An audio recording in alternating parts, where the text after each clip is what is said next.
Mossoró. É a primeira palestra do ano.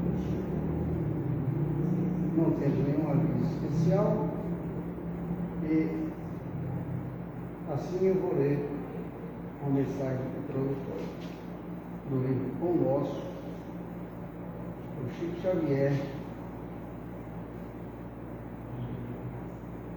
que espertas, de sorte que transportavam os enfermos para as ruas e punham em leitos e camilhas, para que, ao menos a sombra de Pedro, quando este passasse, cobrisse alguns dias. Atos, capítulo 5, versículo 3. Conquistadores de glórias são violentas, espalham terror e ruínas por onde passa. O político astucioso semeia desconfiança e dúvida. O juiz parcial acorda em meio deste tempo. O revoltado espalha nuvens de venenos. O maledicente injeta disposição maligna nos ouvidos, provocando um velho desvaio. O caluniador estende filhos de trevas na seda de vida. O preguiçoso adormece as energias daqueles que encontram, inoculando fluidos entorpecentes. O mentiroso deixa perturbação e insegurança ao redor dos próprios passos. O galhofeiro, com a simples presença, inspira e encoraja histórias hilarantes. Todos nós, por meio dos pensamentos, das palavras e dos atos, criamos uma atmosfera particular que nos identifica aos olhos alheios. A sombra de Simão, que aceitaram Cristo, e a ele se consagra, era disputada pelos sofredores e doentes que encontravam a esperança e a reconforto e alegria. Examina os assuntos e as atitudes que a tua presença desperta nos outros. Com atenção, descobrirás a qualidade de uma sombra e se encontras interessados em aquisição de valores iluminativos por Jesus, será fácil descobrir as próprias felicidades incorrigíveis. Irmãos, essa mensagem nos mostra o seguinte: nós nos apresentamos às vistas dos outros como somos. E aí, cada um apresenta a sua sombra, apresenta a sua forma como é. A de Pedro era tão boa, colocava os enfermos para que ele pudesse sofrer algumas boas reflexões. Vamos fazer nossa prece introdutória. Para aqueles desejados, vamos fechar os olhos. Na paz e doçura de Jesus Cristo, vamos levar nosso pensamento ao alto. Comentamos a Jesus, nosso mestre, guia e momento, e agradecer ao Pai Celestial por esta oportunidade de estarmos aqui para escutarmos algo de suma importância para o nosso progresso. Vamos envolver em nossas preces aqueles irmãos que estão mensageiros, aqueles que estão nos hospitais, tratando sua própria vida. Vamos envolver a equipe médica que trabalha em prol dos outros, aqueles irmãos que estão nos presídios, enfim, todos a serem necessitados, porque nós, encarnados e desencarnados, estamos a necessitar a nossa mão. Que Deus nos abençoe, hoje, agora e sempre, que assim seja. O palestrante de hoje é o Dr. Geis Freire. O Dr. Geis é professor da Universidade de Fesa e é presidente da ONU Mossoró. tema de sua palestra é o que é a vida? O início da vida humana. Irmão Geis, palavra para você. Obrigado, Xaxá. Então, meus irmãos, vamos falar um pouquinho hoje sobre esse tema de grande relevância para a bioética espírita. Então, para falarmos de temas ligados à vida humana, é importante a gente voltar um pouquinho atrás e fazer uma discussão filosófica sobre o que seria essa vida, e entendendo a partir disso quando se inicia a vida humana. Vamos fazer uma discussão filosófica trazendo a visão espírita, que muito contribui para a discussão ética de diversos temas que envolvem a vida humana, que nós chamamos de bioética, que é a ética da vida. Mas o que é vida? Então, conceitualmente, os biólogos, os estudiosos da própria vida, que é a biologia, a ciência que estuda a vida, eles não conseguiram ainda definir um termo adequado, um conceito para a vida. Se formos resgatar aqui o conceito do dicionário, ele vai trazer um pouco dessa questão dos atributos da vida, de aspectos da vida, mas é um conceito ainda limitado, que vai nos dizer que a vida seria um conjunto de propriedades e qualidades, graças às quais animais e plantas, ao contrário dos organismos mortos ou inanimados, de matéria bruta, se mantêm em contínua atividade, e aí manifestada em funções orgânicas, tais como metabolismo, crescimento, reação aos estímulos, adaptação ao meio, a reprodução e a própria existência. Isso aí está no nosso dicionário, Mas os biólogos colocaram esse conceito de vida como algo não tão relevante.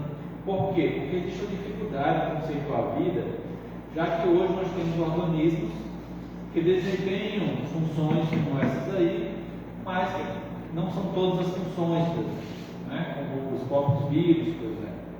Então a gente tem hoje vírus de computador que consegue se reproduzir. Isso é considerado vida? Então existem diversos dilemas éticos que envolvem conceituar a vida. E muitos biólogos colocam isso como segundo plano, conceituar a vida. E aqui eu recomendo o livro Bioética Espírita, da Associação Espírita do Brasil, capítulo voltado sobre o tema de hoje, que desse capítulo que a gente extraiu essa discussão, onde o Dr. Décio Andoli vai fazer uma reflexão sobre o que seria essa vida. Temos hoje visões sociológicas que dizem que a vida começa depois do nascimento, que alguém tira um documento de identidade, uma visão mais sociológica, integrada à questão dos direitos civis, alguém que é nascido vivo, por exemplo. Mas nós espíritas temos um conteúdo vasto aí no livro dos Espíritos que vai nos orientar e nos guiar sobre essas questões filosóficas que a ciência materialista não consegue captar. E isso leva a deturpações desse conceito, abrindo espaço para infrações éticas, que a gente sabe que moralmente a moral está ligada a um local, a um tempo, e que, por falta de conhecimento, moralmente muitas práticas eram tidas como aceitáveis no passado, e com a evolução da humanidade, com o progresso da humanidade, adquirimos visões éticas mais consistentes e pesquisas, a descoberta do genoma humano, a existência do DNA na década de 60, depois o próprio genoma humano na década de 90, mas quando a gente conseguiu ter um embasamento, inclusive científico, para conceituar vida. E trazendo a visão um tanto mais espiritualista, eu diria nem espírita, a gente pode dizer que a vida não é algo físico, não é algo que está ligado à matéria. mas algo extrafísico, que você não consegue medir, que não é mensurável, né? E que vai determinar a organização da matéria. Sendo assim, poderíamos chamar de inteligência, né? Vida seria essa inteligência, que é derivado de um princípio inteligente universal. Assim, o Dr. Décio conceitua vida, que vai se aproximar mais do nosso conhecimento espírita. E a gente vai lembrar que o princípio inteligente, que vai animar a matéria, nós chamamos de espírito. Então, vida seria essa inteligência oriunda do princípio criador, que vai animar a matéria, mostrando a importância de inserirmos o componente espiritual na questão da vida, já que se não existe espírito, não existe mais vida. Então, a importância de valorizar as questões espirituais no conceito de vida está aí dentro do nosso escopo aqui como estudantes da medicina na visão espírita. E aí chegamos ao conceito de pessoa, né? A gente está falando de pessoa, aqui a origem da palavra vem da persona, é o ser humano, aquele que pertence à espécie humana. Então, nós como seres, nós somos indivíduos, mas nem todos os indivíduos são humanos. Tem muitos animais, por exemplo, que estão no reino animal, mas nós humanos, todos nós somos indivíduos, porque nós temos uma individualidade, né? Nós temos uma característica própria que é nossa. Então, pessoa é todo ser humano, pois ele pertence a essa espécie que foi definida. Isso leva a entender que nós somos únicos como pessoas e que nessa imagem aí mostra, né, passamos por diversos estágios, desde o intraútero, desde o ovo zigoto, na origem lá do princípio de tudo, até a senescência, a senilidade. E aí, em um momento desses estágios, nós devemos comparar quem é mais importante, quem é menos importante, quem tem mais direitos, quem tem menos direitos, né? Eticamente, todos devem ter os mesmos direitos, né? Não pela idade que vai fazer a pessoa perder os seus direitos, especialmente o direito à vida. Para a visão espírita, existe um momento que a vida se inicia, e aí a gente vai trazer a pergunta 344 do Livro dos Espíritos, que é feita a eles por Kardec: em que momento a alma se une ao corpo? E os Espíritos vão dizer: a união começa na concepção, mas só é completa por ocasião do nascimento. Desde o instante da concepção, o espírito designado para habitar certo corpo, a este se liga por um laço fluídico que cada vez mais se vai apertando até ao instante em que a criança vê a luz. Então, essa visão que os Espíritos nos trazem reforçam a importância de entender o que é, onde se inicia essa vida. E desde a publicação do Livro dos Espíritos até o momento, a ciência não contradiz esta fala dos Espíritos, essa resposta dos Espíritos. Ainda se mantém fidedigna à ciência, mas é preciso conceituarmos concepção, que é pedida pelos Espíritos em relação a essa resposta. Qual seria o conceito de concepção? Então, concepção seria a ação ou efeito de gerar um ser vivo, em consequência de quê? Da fusão dos gametas, masculino e feminino.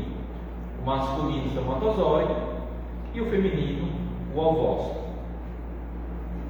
Eu fui monitor de embriologia na faculdade, então isso já tem mais de 25 anos, mas a gente lembra que até hoje é estudado no livro de Embriologia Clínica de Moore, não só no Brasil, mas no mundo todo, esse conceito de zigoto e de concepção. Então, para Moore, a referência médica em embriologia, o zigoto é uma célula resultante dessa fertilização de um ovócito por um espermatozoide. E ele descreve como sendo o início de um ser humano.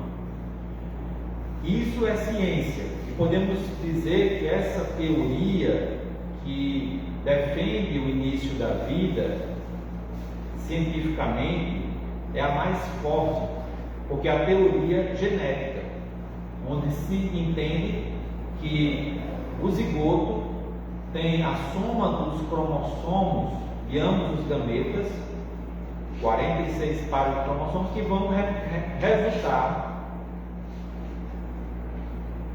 em todo o DNA necessário para a formação do indivíduo adulto. Então isso aí é bastante relevante. Ou seja, temos aí o ser humano adulto em potencial geneticamente falando. E o conceito, conhecimento da genética do genoma humano, nos mostrou a importância desse conteúdo para formar todo o ser humano. Então essa teoria genética, ela é a mais relevante na ciência e ela é aceita aí de forma bastante disseminada pelo conhecimento da embriologia, daqueles estudiosos da embriologia, e vai em consonância com a nossa visão espírita da importância da concepção para definirmos esse início da vida e, consequentemente, todos os conflitos éticos vão ser baseados nesse conceito. E aí vamos fazer uma pergunta: é moralmente aceitável intervir interrompendo uma vida humana? Que é a pergunta, dilema ético presente, não só na fase intrauterina, mas também em pessoas que têm doenças terminais, que têm doenças sem possibilidade de cura, ou que está passando por um sofrimento intenso. E aí a primeira resposta possível seria não. Quando a gente fala que não, baseado no que a gente acabou de conceituar da concepção, nossa conversa já termina por aí, porque temos embasamento ético suficiente para defender moralmente a não cessação da vida humana. Se a gente diz sim, como alguns ainda defendem, por exemplo, o aborto, a eutanásia, aí vai gerar uma segunda pergunta. Você defende isso aí? Quando ou em que condições seria lícito você fazer essa interrupção? Alguns dizem que antes do embrião se tornar feto, não estaríamos cometendo uma infração, assim chachá, até 20 semanas. E aí a intenção, às vezes, a justificativa é utilizar embriões, por exemplo, para salvar outras vidas. Mas a gente está ali tirando uma vida em prol de outra. Será que isso é considerado realmente ético? Porque a gente sabe que na moral, como eu falei, até assassinar no passado era tido como algo moralmente aceitável. Quando alguém tirava a vida de outro, tinha diretamente a pena de morte. Mas nos dias atuais, com tanto conhecimento, com a compreensão da história humana, com as guerras, com as atrocidades cometidas pelos nossos irmãos em campos de batalha, justificados pela crueldade humana, vamos colocar assim. E na doença incurável, em alguém que está em coma, temos o direito, seria lícito, interromper essa vida humana? Em alguém que tem uma deficiência, E aqui eu vou trazer alguns questionamentos, porque a nossa conversa é para uma reflexão. A gente já tem uma base doutrinária, espírita, inclusive evangélica, de amor ao próximo, de respeito à vida do outro, mas que muitos esquecem. E vou deixar aqui algumas perguntas para reflexão. O embrião poderia ser destruído se ainda não tiver desenvolvido seu sistema nervoso? Alguns defendem essa linha, mas já temos ali um embrião que vai se originar um ser vivo completo. Impedir o desenvolvimento de uma pessoa é justo? Interromper uma vida em potencial de um espírito reencarnante?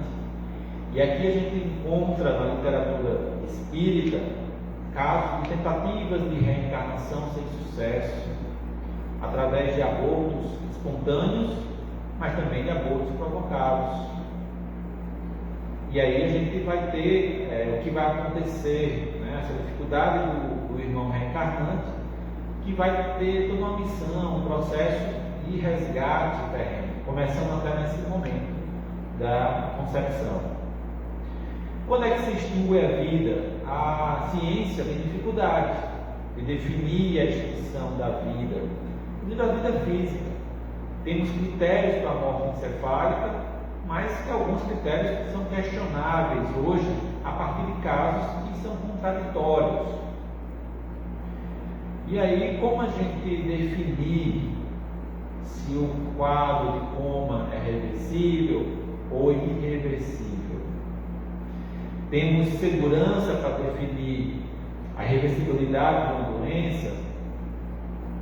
Então, quantos casos de câncer eu já acompanhei que eram casos que se dava pouco tempo de vida, o indivíduo conseguiu ter uma resposta espetacular, até podemos chamar milagrosa para a medicina, porque alguns não conseguem entender que o milagre acontece todos os dias em nossas vidas. E é comum a gente ver situações dessas, como o cerebral, que teria 6 meses de vida, e o paciente está vivo há 4, 5 anos. Então, eu teria o direito, por ter descoberto uma doença incurável, de tirar a própria vida, como alguns fazem, através do suicídio, e algumas vezes através da própria mente, através da exposição às toxinas, das dependências químicas. Um suicídio, eu diria nem inconsciente, é consciente, mas indireto. Qual o valor que estipulamos para cada vida humana? Que valor nós conseguimos quantificar esse valor? Com certeza não, porque essa vida ela é imensurável. Não conseguimos nem conceituar algo que seja tão completo. Então, por que a gente ia conseguir estipular esse valor? Mas sabemos que a humanidade já cometeu as atrocidades, por exemplo, na Segunda Guerra, no Holocausto, né? Morrendo milhões de pessoas em prol de uma ideologia nazista, de eugenia, na busca da raça pura, como se alguns seres humanos fossem superiores a outros. Vivemos a escravidão, que persistiu por milhares de anos, uma prática que na época era moralmente aceitável, mas que é completamente antiética, uma perspectiva da nossa visão moderna. Entender que nenhum ser humano deve ser submisso ou pertencer, ou ser transformado em um objeto do outro. E aí temos diversos outras práticas, e hoje temos debates envolvendo, como temos países que autorizam o suicídio assistido, auxiliado, né, por profissionais de saúde, como algo natural. E nós acreditamos, como espíritas, que cada um tem que ficar o tempo necessário para a depuração do seu ser através das suas provas e expiações. Que antecipar a sua partida vai trazer mais dor do que alívio, até porque a medicina tem condições de aliviar as dores físicas, desde que tenha uma atenção adequada e a prática adequada.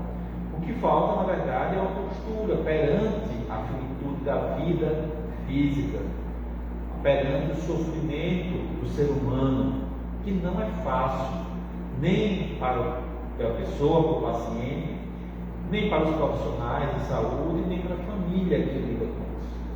E como mecanismo de fuga, os profissionais, como a gente vê casos de automorte, casos de pessoas protagonistas de UTI que fazem eutanásia de forma ilegal, como temos famílias que buscam esse caminho, né, como uma forma de aliviar a dor do seu parente. Mas a gente esquece que por trás de toda essa vida física, temos uma vida espiritual que nós carregamos. E aí vem o conceito da bioética espírita, que a gente sempre tem que resgatar, porque a ética, ela busca, como um todo, o bem comum, né? E a bioética é a ética da vida, né? Aquilo que a gente conhece como aquela ética voltada, o bem comum, para a preservação da vida. Nós médicos juramos preservar a vida acima de tudo. Seguimos a bioética, onde Jesus nos ensina a importância dos seus ensinamentos para nos guiar nas nossas escolhas, que é amar o nosso próximo. E sabemos que o Espiritismo ele é uma prática que na sua essência segue os ensinamentos morais do Cristo, que estão numa visão cristã mais primitiva possível, sem nenhuma alegoria que vá ofuscar a essência do cristianismo. E nós também, como espíritas, devemos evitar preconceitos, dogmas, proselitismo. Então, aqui temos que olhar as situações na sua essência, sem carregar qualquer visão ideológica que possa prejudicar nosso discernimento. Basicamente, a bioética espírita se resume à aplicação do Evangelho do Cristo, que vai nos guiar para que façamos uma escolha ética, clara e que seja em benefício daquele que está envolvido e da sociedade. Seguindo princípios espíritas, que vai nos ensinar, por exemplo, a existência da reencarnação. E sabemos que a reencarnação ela vai mostrar as conexões que nós temos com vidas anteriores que justificam o sofrimento e as mazelas desta vida.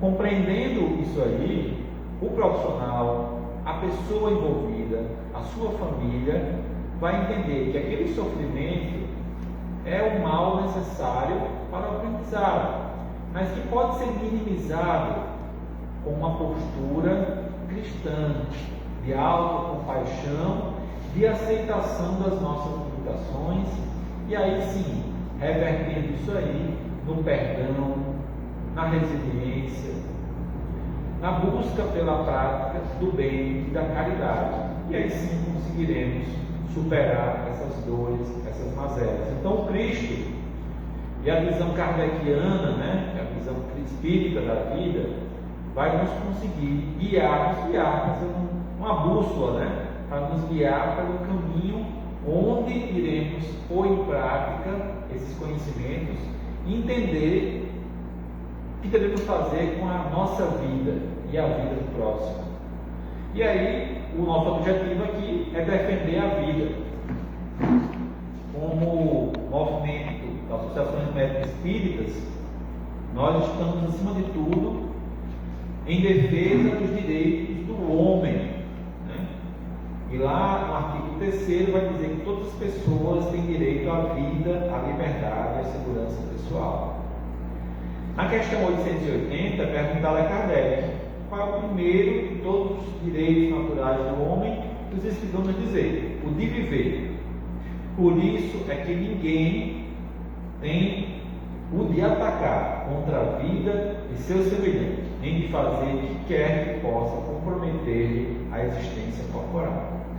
Como a gente não pode fazer isso assassinando ninguém, nem cometendo suicídio contra si próprio, também não devemos fazer com os nossos irmãos que estão reencarnando, em vias de reencarnação, que a gente aprendeu lá, que o processo começa na concepção e finaliza lá no nascimento, mas também com aqueles irmãos que estão no processo final da vida. Ou na nossa sociedade a gente busca esconder essas pessoas que estão às vezes moribundas em processo de adoecimento, para não fazer uma correlação disso com algo de fracasso. Mas a vida humana é muito bela, porque ela tem origem divina. Em todo momento da vida, ela vai se manifestar com essa beleza, com essa singeleza da criação divina. Então, cabe a nós defendê-la a todo custo, especialmente aqueles que não conseguem se defender, aqueles que ainda estão no ventre materno. E aqui eu não acuso nenhuma mulher, porque a gente sabe da pressão da sociedade, dos seus companheiros, em ter uma atitude contra essa criança que ainda está no útero. Nós, como sociedade, devemos defender inclusive a mulher que deseja ter seu filho, e isso é lhe tirado o direito e leva a consequências nefastas da sua saúde física e mental. E aqui eu trago a fala de Gilson Luiz Roberto, presidente da Associação Médica Espírita do Brasil, sobre a importância de defendermos esses que são incapazes de se defender. A evolução de uma sociedade é medida pela sua capacidade de amparar os mais frágeis, os mais vulneráveis. A sociedade que apoia, que apela para o aborto, se declara falida em suas bases educacionais, porque da guarida a violência que ela tem de pior, que é a morte de inocentes. Compromete, portanto, o seu projeto mais sagrado, que é o da construção de uma paz. Então, nós, como sociedade, devemos defender a vida, especialmente os indefesos, porque através disso nós iremos protegê-los antes daquela fase que eles não conseguem, ter a sua própria defesa. E aqueles irmãos também que estão no final da vida, que seja dada a permissão que eles fiquem o tempo necessário para finalizar o seu tempo terreno, o seu tempo reencarnatório. E isso vai ser um grande diferencial, porque às vezes a gente aprende que um minuto a mais da existência nos permite refletir sobre os nossos erros, sobre as nossas falhas e como podemos acertar, e voltar ao plano espiritual consciente, de que nós tentamos e que nós conseguimos avançar espiritualmente. Então, conhecer um pouquinho sobre o que é a vida, quando se inicia a vida humana, é fundamental para que a gente consiga tomar decisões éticas em consonância com os princípios espíritas e com os princípios do Evangelho de Jesus. Então, meus irmãos, que Jesus nos ampare, nos guie e nos permita seguir em frente, sempre com a ética da vida em consonância com a moral do Cristo. Que assim seja.